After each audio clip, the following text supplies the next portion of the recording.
কয়েকদিন আগে একজন ভাই আমাকে ফোন করলেন, তো বললেন যে ভাই আপনার এই টপিকের উপর আলোচনাটা আলহামদুলিল্লাহ খুব ভালো লেগেছে।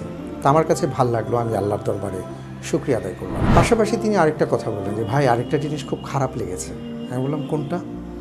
উনি বললেন আপনার কথার ফাঁকে হঠাৎ করে একটা বিজ্ঞাপন চলে এসছে এবং যে বিজ্ঞাপনটা দেখা যায় না। আজকে আমরা সবাই এই সমস্যায় জর্জরিত, কারণ আমাদের নিজস্ব কোনো প্ল্যাটফর্ম নেই। কিন্তু আমাদের ক্ষেত্রে কি এমন কিছু হতে পারে না? এমন কোনো তাদের অ্যাড দেখতে হবে না যেটা ইসলাম অ্যালাউ করে না, এমন কোনো কথা শুনতে হবে না যেটা ইসলাম তাদেরকে হালাল বলে না, অর্থাৎ যেটা কেবলই মাত্র শুধুমাত্র ইসলাম এবং দিন চর্চা হবে এবং আমাদের সকলের ক্ষেত্রে দুনিয়া আখিরাতের কল্যাণ হবে।